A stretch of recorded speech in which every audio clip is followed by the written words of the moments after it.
Hello there. Welcome to Ferrum Forge Knife Works. This is Chris here, and today I'm going to show you how to take apart and reassemble your Fortis 2.0. Now the tools that you are going to need is your handy dandy T8, your handy dandy T6, and potentially a little lighter.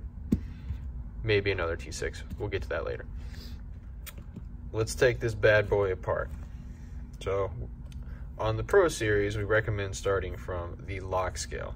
We're going to take the pivot screw out first. This is a T8 drive, and if this is really nice and snug in there and Loctited to the point where you can't just back it out normally, right? First thing that we suggest trying is pinching the blade and the scale so that it pinches the pivot inside and keeps it from spinning. So we're going to give that a try here. See, I'm pinching. Still nothing. Okay. Now, if that's the case, we're going to take a little lighter, heat it up just a little bit. All right, well, that'll help break the Loctite. And then we'll do the same maneuver, a little pinchy poo. There we go. Now that's backing right out. Beautiful. Pivot screws out. Now let's take out our body screws. Now to take apart the Fortis 2.0, you don't have to remove the pocket clip. You can if you'd like to, but it's not necessary to take the knife apart. So here we're going to take out our body screws. Boom. And to note, if it feels like they're free spinning, that you're not actually backing the screw out at all, this is where the second T6 comes in, or if you need to, put a T6 on each side to keep it secure, and that'll back both the screws out. So now we've got all of our screws out. Let's take this apart. All right, so we've got our lock scale. I like to keep the washer and bearing for each side of the knife together. Just makes it easier when reassembling. Not necessary, but I'm a little anal retentive about certain things, so that's how it goes. Okay, now from this point you can see there's some grease, there's some finger goo. So what we're gonna do is run over to the sink. We're gonna actually, since I have it all apart, I'm gonna wash it with dish soap to get all the grease and stuff off of it. So bear with me 1 second while I get this all cleaned up. All right, now it's all cleaned up. We're looking good. We got all the gunk, everything cleared out. All right. Looking good in there. So let's put this bad boy back together. All right, now we are gonna need a little bit of lube. This one we're going with the KPL, and then some Loctite to make sure that everything is nice and secure in there. So we're gonna do the opposite of how we took everything apart, where we're gonna start with our face scale and then build everything out.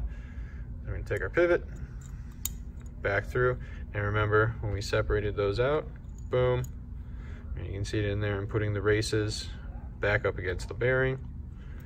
Bearing goes in next. Place the blade over that. Then we will stack bearing, then washer, and then we'll put the lock scale back on. Make sure that everything is lined up. It's in, clicked in. You can see my stop pin is seated properly, looking good. So again, we'll take our T8,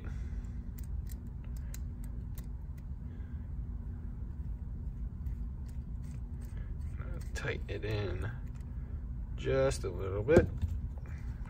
We'll replace our body screws. You can do it in either order. I personally prefer to do the pivot screw first, just so that the entire knife is held together, and then the body screws are very easy after that. And then also for these small machine screws, what you want to do when you're running them in first, instead of just tightening down, actually get it in, loosen it up a little bit, and you can hear it click into the threads. Let's see if I can get it. Okay. No. There we go. And then it goes in nice and easy. No problem. Okay, now we have it together. Feeling good. Let's see. Now, in order to test if the pivot is tight enough, what we want to do is really see if it has any side-to-side play. This one does not. It's tightened down nicely. It's centered. But let me show you what happens when the pivot screw is too loose. So we're going to loosen that up. Open it. Right. This one has a little bit of side-to-side play. Right. And that's going to make it feel a little bit weird. Let's take it all the way out so you can see some tremendous. See that?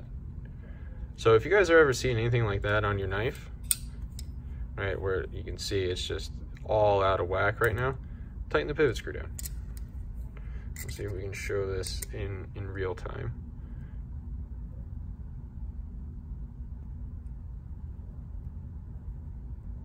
There we go. You see how that just pulled over? Feeling good. Action's nice. Now that we're happy with this, we're gonna Loctite that pivot screw in place so that it stays there.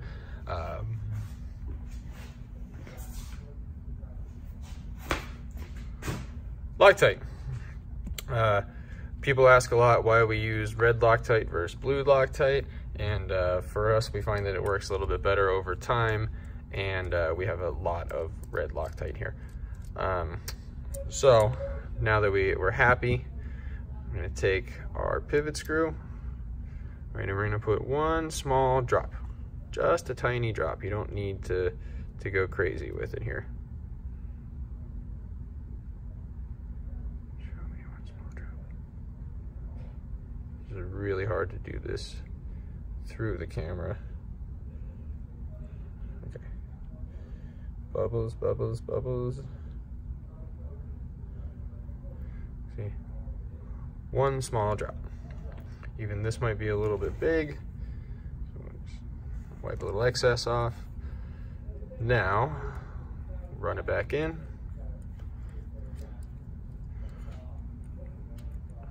Tightening right just to where it feels snug. We'll double check. This one is actually a little bit loose, so we're going to tighten it. There we go. Lock up is good. No side to side play. Beautiful. So the final step that we're going to go with is applying one small drop of lube onto the detent ball itself. See if we can't get up in there. Small drop of lube. I'm going to run it through. There we go. That's lovely. So there you go. That is how to take apart and reassemble your Fortis 2.0. Thank you guys for watching. Give us a like and a subscribe. The standard YouTube things. It'll really help us. Let us know what you like, what you want to see. That would also be very helpful. And thank you guys for watching. Thank you for being a part of the Pro Series. And we look forward to all the good things that are going to be coming up.